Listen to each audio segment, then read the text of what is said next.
Pinang, Sudimara, Kunciran direbut oleh Kesultanan Banten.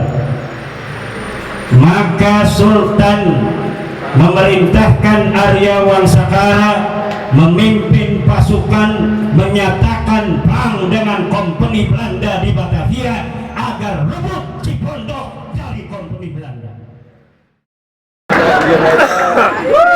Maka terjadilah peperangan antara Kesultanan Banten dan kompeni Belanda tahun 1654 dipimpin oleh Arya Wangsakara dan seluruh pasukan Kesultanan Banten.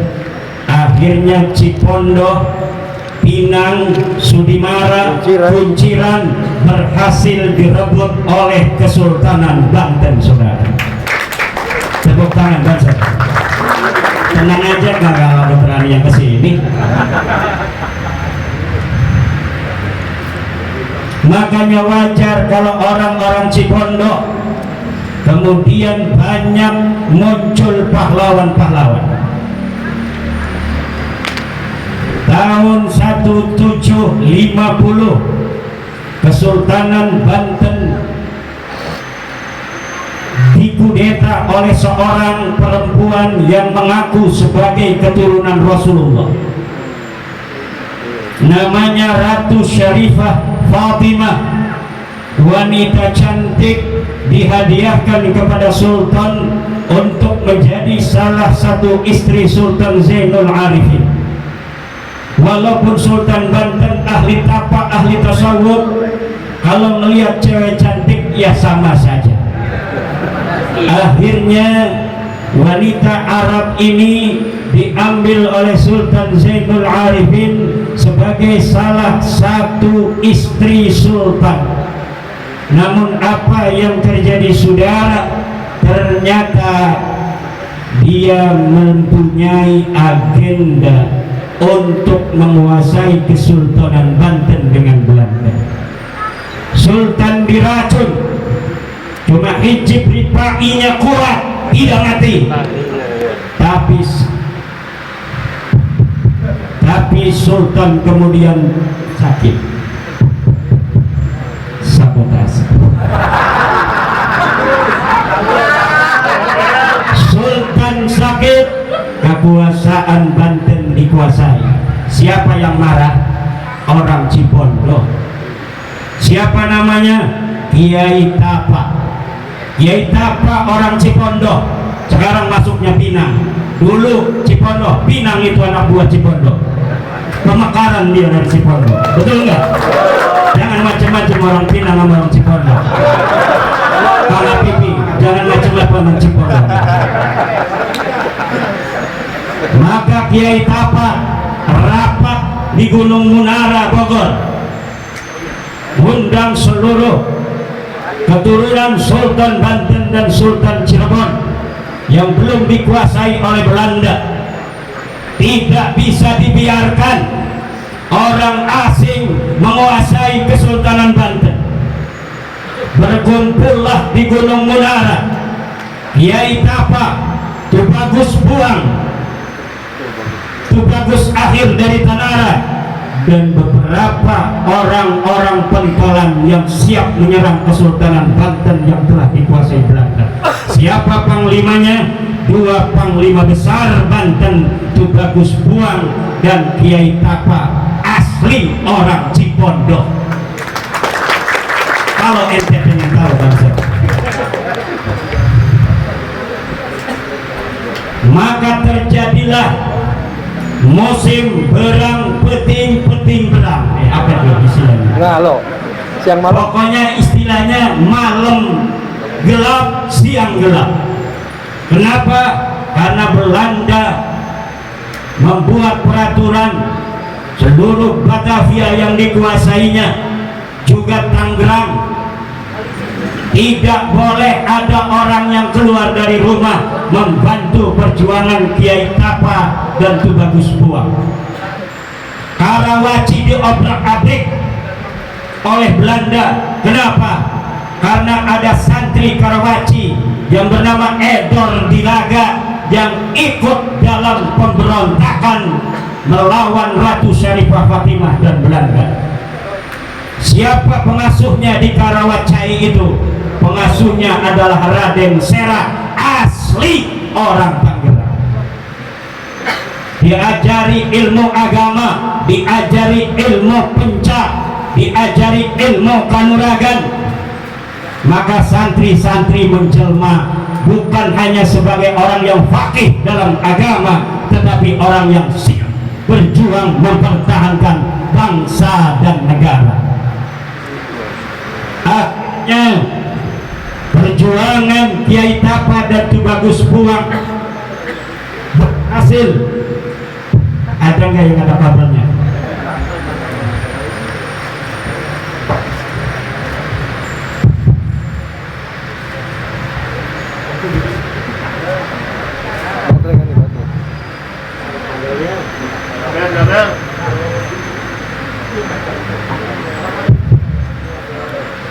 Akhirnya pasukan Kiai Tapa dan pasukan Tubagus Buang dapat menekan Belanda, dan akhirnya Syarifah Fatimah dan seluruh begundal-begundalnya diusir dari bumi Banten ini. Itu dulu. Maka terus orang-orang Cipondoh terkenal orang yang pemberani. Digondrong, ada mat hitam, rambutnya gondrong. Tadi saya lihat dia hadir di sini. Ada duduk dekat saya. Si gondrong dari gondrong. Bukan macam-macam orang gondrong.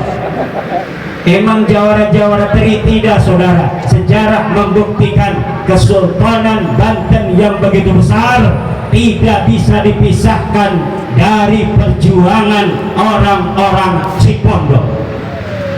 Dan ini yang harus diketahui oleh anak-anak muda Cipondoh. Jangan cuma baca WA dan Facebook, baca buku-buku sejarah Kesultanan Banten dan kearyaan Tangerang agar kita melek tentang sejarah.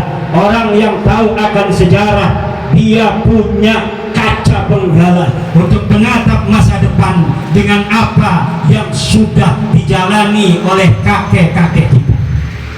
Kita bukan keturunan kucing-kucing garong. Kita adalah keturunan leluhur-leluhur kita, orang Cipondoh, orang Tangerang, orang Banten, yang bukan hanya bisa teriak-teriak di atas mobil komando, tapi kita terjun di lapangan, di medan perang. Hanya untuk Cipondoh aja ratusan nyawa melayang.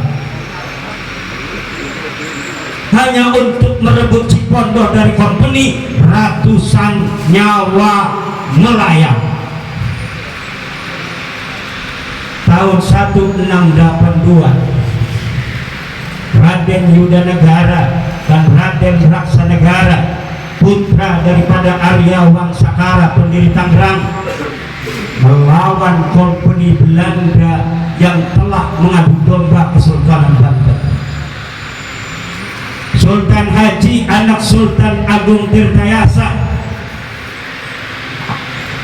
dirayu oleh Belanda, dibohongi oleh Belanda, karena saat itu Sultan Agung Tirtayasa sedang perang melawan Batavia Company. Lalu company mengutus seorang utusan ke Banten, di mana Sultan Haji tidak diajak perang. Yang diajak perang adalah anak Sultan Agung Tirtayasa yang dari Kalipasir, namanya Raden Purbaya. Ibunya Raden Uryan Nagara, istri daripada Sultan Agung Tirtayasa. Dia yang diajak perang di medan perang. Kata Belanda, hei Sultan Haji, ente gak bakal dijadiin raja. Kenapa? Karena syarat seorang raja, kalau lagi perang maka dia akan dibawa oleh ayahnya ke medan perang. Sedangkan engkau suruh jaga keraton, itu tandanya kamu tidak akan diangkat sebagai sultan. Hasutan Belanda ini masuk ke otak daripada Sultan Haji. Akhirnya Sultan Haji betul-betul terprovokasi oleh Belanda, menyusun kekuatan melawan ayahnya sendiri. Sultan Ageng Tirtayasa ditinggalkan oleh para ulama. Banyak sekali para ulama yang meninggalkan Sultan Ageng Tirtayasa. Kenapa? Karena Belanda cerdas. Orang Banten paling pakemnya agama. Maka Sultan Haji diberikan sebuah metode untuk menjaring dukungan masyarakat Banten, yaitu dengan isu agama. Apa isu agamanya? Bahwa akan diterapkan syariat Islam di Kesultanan Banten. Dia mulai dari istrinya. Sultan Haji istrinya suruh pakai kerudung, kemudian pakai cadar. Seluruh pasukan-pasukan yang dulu menjaga keraton Keputren diusir, semuanya diganti oleh pendekar-pendekar wanita karena tidak boleh ikhtilat antara laki-laki dan perempuan. Kemudian ada isu bahwa Sultan Ageng Tirtayasa tidak syar'i karena istrinya masih pakai keben. Istrinya masih pakai keben, ya orang dulu pakai gitu semua. Istri-istri raja pakai keben, kemudian pakai selendang batik. Ulama-ulama banyak yang terperdaya, tapi orang pondok, orang-orang Cisadane, orang-orang Mau sampai Tanara dan Pontang masih tetap setia kepada Kesultanan Banten di bawah Sultan Ageng Tirtayasa. Akhirnya terjadi peperangan satu persatu karena memang adu dombanya luar biasa. Para kesatria Banten wafat. Yudanagara wafat di Sangiang, wafat di Sepatan, dikuburkan di Sangiang. Raksanagara sampai harus mengungsi ke Kerawang. Adiknya yang di Tanara, Raden Wiranagara, mati syahid bersama putra Sultan Ageng Tirtayasa, namanya Pangeran Ingayuda Singalaras, bukan Sunyalaras, Singalaras. Pangeran Kulon mati. Sultan Ageng Tirtayasa berhasil diselamatkan oleh orang-orang Parida. Akhirnya menyelinap dan disembunyikan di sebuah tempat selama 3 bulan sebelum mengungsi ke Jasingan. Ini adalah sejarah perjuangan leluhur-leluhur kita di dalam mempertahankan tanah airnya yang ketika itu masih menjadi nama Kesultanan Banten, yang sekarang adalah Negara Kesatuan Republik Indonesia.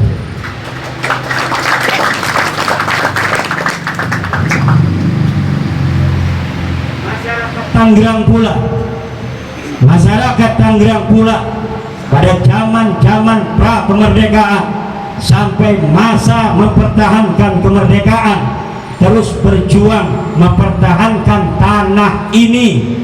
Terjadilah peperangan Lengkong, 1000 mayat bergelimpangan di tanah Tangerang ini, saudara. Inilah yang harus kita ingat dan kita jaga, dijadikan barometer terhadap setiap langkah-langkah kita di dalam berbangsa dan bernegara. Indonesia ini direbut bukan hanya dengan diplomasi, tetapi Indonesia direbut dengan darah dan air mata. Indonesia ini direbut dengan semangat berjuang sampai titik darah yang penghabisan leluhur-leluhur kita. Tidak boleh setiap bangsa Indonesia yang hari ini ada merasa lebih tinggi dari yang lainnya dalam berjasa mempertahankan Indonesia. Apalagi yang dia tidak punya jasa lalu memanipulasi sejarah seakan mereka lah yang punya jasa. Hancurkan seperti Mongolia. Masa damai ini kita nyantai-nyantai saja. Siap. Dengerin ceramah sambil merokok boleh, Siap. Gak usah kita ngajak-ngajak perang orang. Masa damai kok ngajak perang? Itu penakut. Pemberani yang sesungguhnya adalah ketika dia masa perang, dia megang golok, ada di depan. Bukan masa damai, dia teriak-teriak ngajak perang sama siapa? Kagak ada yang mau ladenin. Karena tahu nggak ada yang mau ladenin, dia ngomong perang, siap perang, siap perang. Ya nggak ada yang perang. Bener. Ada min alamatil jubni. Kalau pemberani itu adanya dia berada di depan dalam masa-masa penuh kegentingan, yang ketika itu hanya ada kemuliaan mati syahid dan kemuliaan kemerdekaan. Disitulah pahlawan yang sesungguhnya. Lihat, urutkan dari mereka yang sekarang berteriak-teriak ngajak perang sama bangsa Indonesia itu, ngajak perang sama negara, ngajak perang sama polisi, ngomong-ngomong war ingin coklat, apa tuh namanya tuh, goreng coklat sama polisi, sama TNI, sama pejabat, dia ngomong siap perang. Lihat leluhurnya, ketika Indonesia bergolak, leluhurnya ada di mana? Ketika terjadi perang Surabaya, leluhurnya ada di medan perangkap atau ada di bawah kolong meja. Itu ukuran keberanian. Gak usah jauh-jauh, urut saja diri orang tuamu, berapa orang yang ada di medan perang, baik dia menang atau dia mati. Dari situlah terukur seberapa dia punya keberanian. Sekarang boleh kita tawadu, berakhlak, mengalah. Masanya masa damai, betul nggak? Kalau masa perang kagak boleh, saudara. Perang yang ada adalah kehormatan mati syahid atau kemuliaan kemerdekaan. Itu saja. Malam hari ini malam halal bihalal. Apa artinya halal bihalal? Nahuh tuma halal tahu wa fi jazmin wa shibhi jazmin tadkhirul kufi. Silaturahmi, halal bihalal itu silatur man sarrahu ayyumaddalahu fi rizqihi ayyumaddalahu fi umrihi wa yuwassa'alahu fi rizqihi wa yudfa'a anhu mitata su'i falyatlah wal yasil rahimah.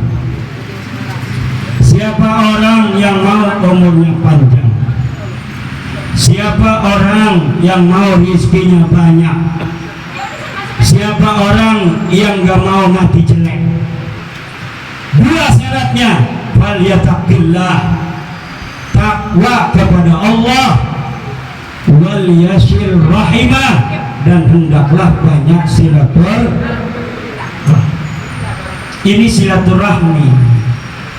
Takwanya kita sholat sendirian, malam-malam nangis. Kalau lagi jadi jemaah imam tarawih jangan nangis, jangan bacanya kayak sholat bener. Ini tarawih kayak sholat bener. Emang tarawih bukan sholat? Iya sholat, tapi sholat sunnah. Jangan tarawih bacanya Rabbana la tu'akhidna. Dia nangis, makmum nangis. Makmum nangis kelamaan, ngapain nangis-nangis kita sholat tarawih?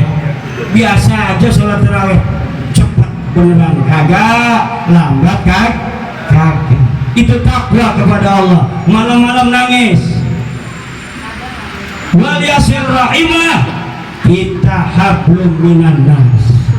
Kalau falyattaqillah adalah hablum minallah, kalau fal yasil rahimah adalah hablum minan nas.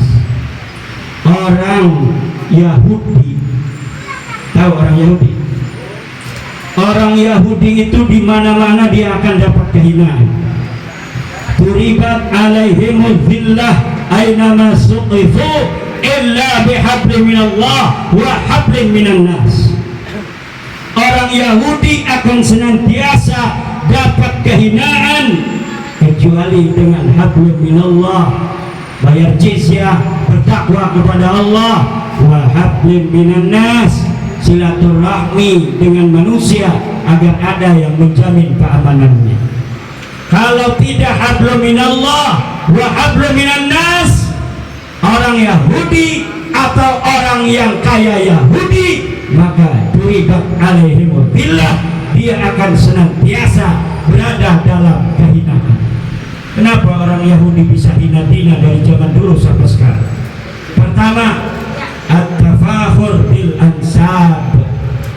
Orang Yahudi itu punya sifat tersendiri di dalam mengagungkan nasabnya, menganggap nasab orang lain dari jenis manusia selain Yahudi adalah sama seperti binatang. Inna nabbi'abu wa ghairuna kaqati'in minal ghanam. Itu orang Yahudi.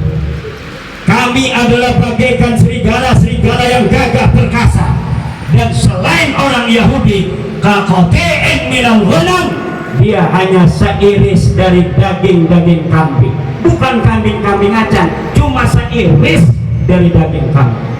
Itu orang Yahudi. Orang Yahudi mempunyai sebutan khusus bagi selain Yahudi. Orang-orang yang tafakhur bil ansab akan senantiasa mempunyai panggilan khusus untuk dirinya dan panggilan khusus untuk orang lain. Itu ciri-ciri orang yang angkuh di atas muka bumi ini. Orang-orang Yahudi memanggil orang selain Yahudi dengan sebutan ummi. Apa sebutannya?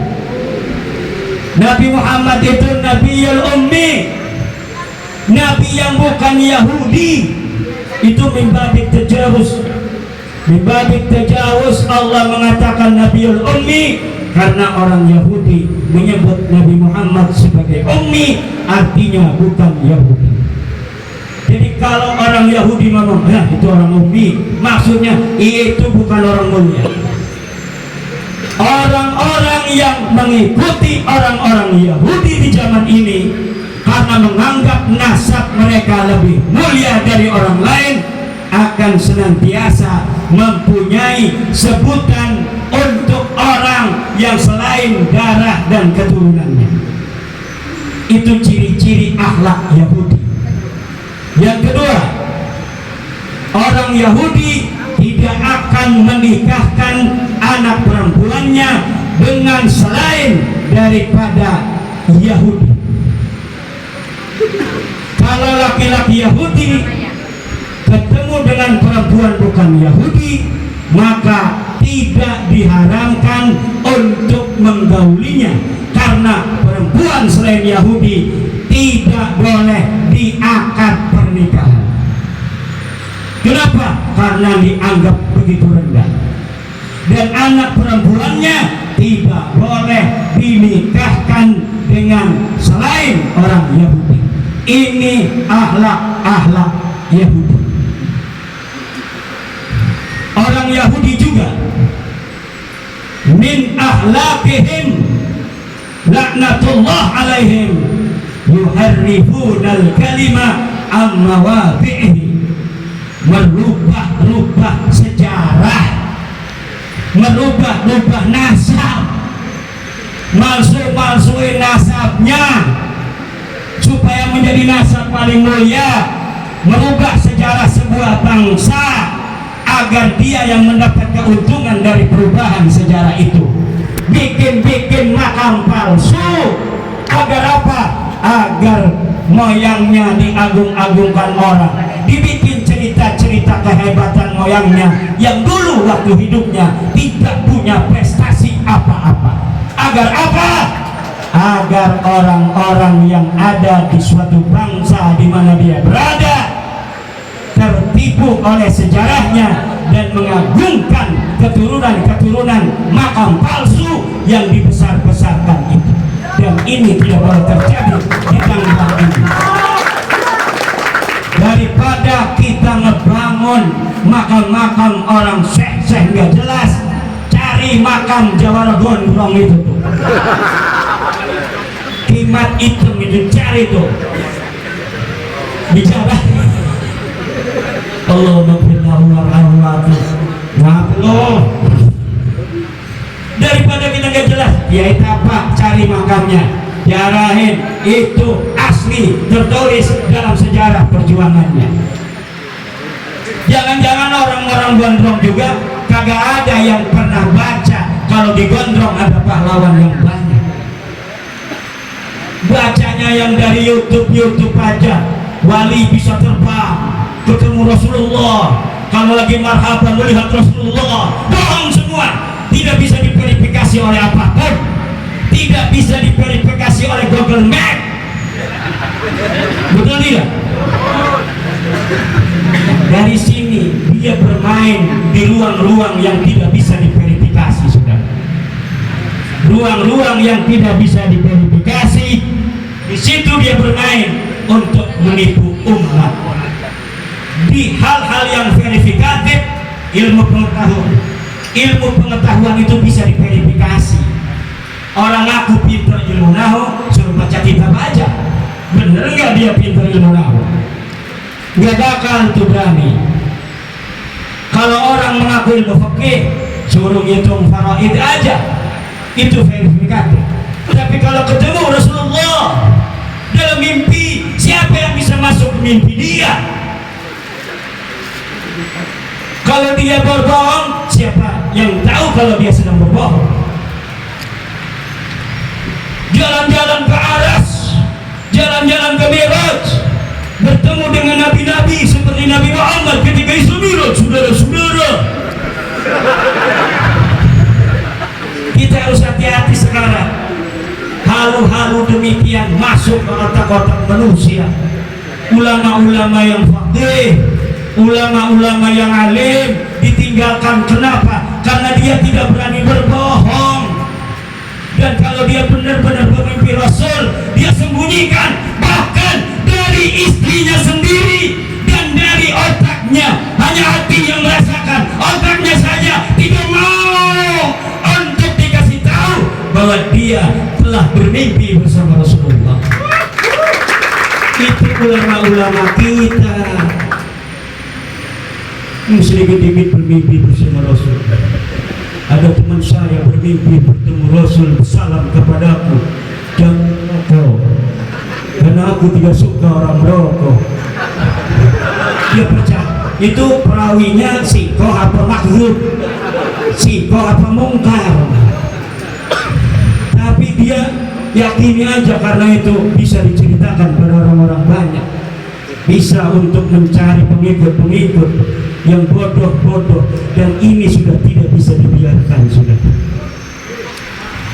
senanglah. Ini Kiai Mahrus bisa jadi sudah bertemu dengan Rasulullah, tapi dia tidak mau mengatakannya. Betul ya? Bisa jadi. Kalau ditanyain sekarang, enggak bakal ngaku. Kiai kita begitu, saudara. Dapat ahwal dari Allah. Ahwal itu akan bekerja dalam hati apabila belum dikatakan. Apabila ma yaridu ilal qalbi diceritakan, itu asalnya hilang, saudara. Karena dia alim, maka ma yaridu fi qulubihim yukhfuna 'anil nas bal an anfusihim, saudara. Dia sembunyikan dari manusia, bahkan kalau bisa dirinya sendiri tidak pernah mengingat-ingatnya lagi. Kalau dia mendapatkan ahwal min ilmin wa ma'rifatin wa yaqinin wa sidqin wa ghairiha, disembunyikan. Sekarang banyak makam-makam palsu. Kalau makam yang baru ditemukan dari nama seorang yang besar, itu mungkin, tapi nama ini belum pernah dikenal orang. Lalu ketika dibangun, ini adalah wali mastur, wali yang dulu waktu hidupnya nggak pernah dikenal orang. Lalu waktu hidupnya nggak dikenal orang, lu kenal dari mana? Betul nggak? Ini hati-hati saudara, ini tidak boleh ada. Kenapa? Nanti dengan rekayasa pahlawan-pahlawan asli akan ditinggalkan. Ulama-ulama asli yang berjuang ketika hidupnya ngajar alif, ba, ta, sa kepada kakek-kakek kita, leluhur-leluhur kita, ditinggalin orang. Kenapa? Nggak ada cerita keramatnya. Kok itu banyak cerita keramatnya? Karena dia berani ngarang, kita nggak berani ngarang. Makanya bohong-bohong dikit nggak apa-apa. Ini banyak pahlawan digondong, nggak dibumbu-bumbuin. Jadinya begini, dilupakan orang. Kiai Tapang nggak ada yang kenal, Wang Sakarang nggak ada yang kenal, Yuda Negara sampai mati di atas kuda nggak ada yang kenal. Mat Hitam gondrong nggak ada yang kenal. Ada yang ngomong gondrong itu karena pohonnya banyak daunnya jadi gondrong. Bukan itu, karena emang ada si gondrong. Betul kagak? Makanya tolong Banser khusus Banten Cipondoh semuanya gondrong-gondrong. Karena ada sejarahnya gondrong. Ngapain ada gondrong? Kita nggak tahu sejarahnya. Cipondoh, apa ini sejarahnya? Apakah dulu ada salah pondok? Ini di Pondoh ini, walaupun orangnya hebat-hebat, tetap manggil orang kresek harus kakang. Kalau tua, kata saya. Kenapa? Karena Wang Sakara punya istri di Pondoh ini, istri ketiga. Istri keduanya dari kresek. Maka orang Cipondoh manggil orang kresek kakanda. Hati mulia di mana? Mulia di mana? Ini manggil sama saya kakanda, kalah tua dia. Tuh sampai pakai masker begitu. Istri pertamanya Wang Sakara orang mana? Orang Lengkong. Tapi keturunannya banyak di Kali Pasir. Walaupun istri pertama tetap manggil orang kresek kakanda. Kenapa? Karena walau istri pertama, tetapi yang lahir pertama anak Wang Sakara, anak dari kresek. Makanya disebut itu istri Lengkong namanya Nyai Nurmala, disebutnya Siti Saroh. Kenapa disebut Siti Saroh? Karena ketika istri dari kresek itu punya anak, baru istri Lengkong punya anak, seperti Nabi Ibrahim. Nabi Ibrahim Siti Saroh istri tua kagak punya anak. Pas nikah sama Siti Hajar punya anak, akhirnya Siti Saroh punya anak. Makanya Wang Sakara memanggil istri Lengkong dengan nama Siti Saroh. Untuk apa? Agar dia punya anak. Dan alhamdulillah akhirnya lahir dua kesatria Tangerang, Raden Arya Yuda Negara dan Raden Arya Raksa Negara. Tepuk tangan. Jadi biasain manggil saya kakanda. Siap kakang. Ini kakanda mau datang ditolak. Gimana ceritanya? Kakanda mau datang ditolak. Kagak tahu cerita tuh orang, kagak tahu sejarah namanya. Betul kagak? Kakanda mau datang ditolak. Kagak boleh ceramah di sini, katanya pemecah belah umat. Allahu Akbar. Allah. Ini dari kanan. Ini biar keluar begini kan? Ngapain ini?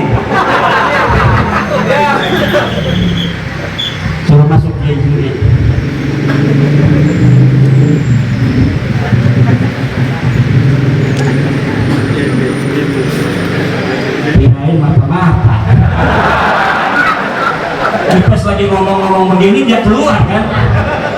Ini orangnya. Ini ciri-ciri Yahudi. Ciri-ciri Yahudi adalah tidak menikahkan anak perempuannya dengan selain golongannya, dan kalau dia bertemu perempuan lain selain Yahudi maka boleh berzina. Kenapa? Selain Yahudi tidak pantas diakad nikah. Ini ajaran Yahudi. Waalaikumsalam. Adai ilallah ya Subriyakut.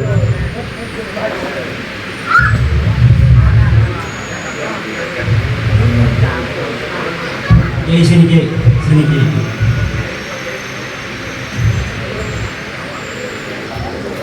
Ya.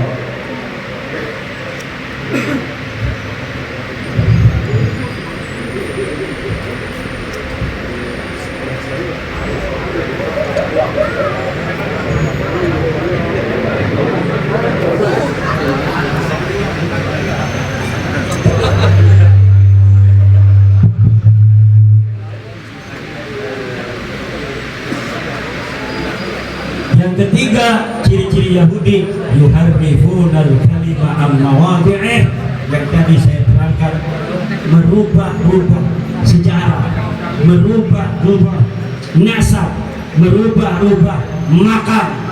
Kadang-kadang makam udah ada namanya, disebut di Jambrong. Datang dia, ini bukan di Jambrong, ini Syekh Anu bin Anu bin Anu bin Anu bin Anu, disebutin keturunan dia, padahal dia pahlawan asli dari sini, tapi kemudian dirubah untuk apa? Agar yang seakan-akan berperan di dalam kemerdekaan, jasa-jasa masa lalu adalah dari kelompoknya saja, dan ini tidak boleh bergerak. Sudah saatnya kita bergerak. Sudah saatnya kita bergerak. Jangan diam aja, bergerak. Ini ngapain Banser diam begini? Harusnya sambil gerak-gerak begini. Tadi kata Kiai kita, taharraku fa inna fil harakati barakah. Bergeraklah, karena di dalam bergerak itu, di situ ada barokah. Bergerak itu perlu energi, kadang perlu modal juga, tapi jangan khawatir. Kiai Ridwan Abdullah, pendiri NU, mengatakan, mengurus NU jangan takut tidak makan.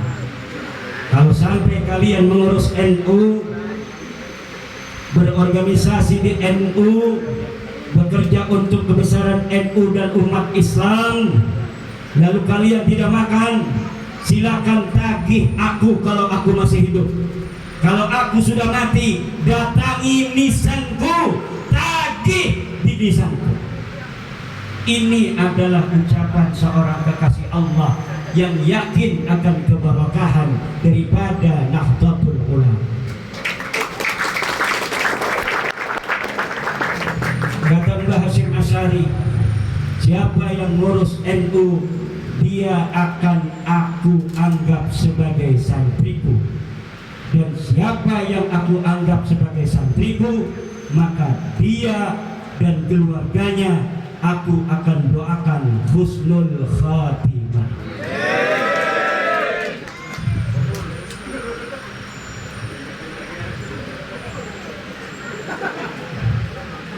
Rasanya Kiai cukup sekian dari saya. Ini suara sudah habis rasanya. Mudah-mudahan barokah. NWC NU Cipondo akan terus bergerak melahirkan kader-kader NU yang militer dan menciptakan kemaslahatan untuk warga Cipondo, baik warga NU maupun yang lainnya. Dan terutama saya pesan, kita hidup di Indonesia ini dalam keberagaman yang nyata. Jaga keberagaman ini dalam tetap mayoritas sebagai pelindung. Karena apabila mayoritas tidak bisa melindungi, maka keberagaman ini akan menjadi bencana. Mayoritas harus mengayomi, mayoritas harus melindungi. Setiap gerak kebangsaan dan kenegaraan kita harus kita merasakan waspada terhadap setiap kata yang keluar dari kita sebagai mayoritas. Jangan sampai di situ ada mengiris hati minoritas, apapun juga, baik dalam agama, suku, dan yang lainnya. Kita jaga Indonesia ini untuk selama-lamanya sebagai negara final, negara kesatuan Republik Indonesia. Wallahul muwaffiq ila aqwamit thoriq. Wassalamualaikum warahmatullahi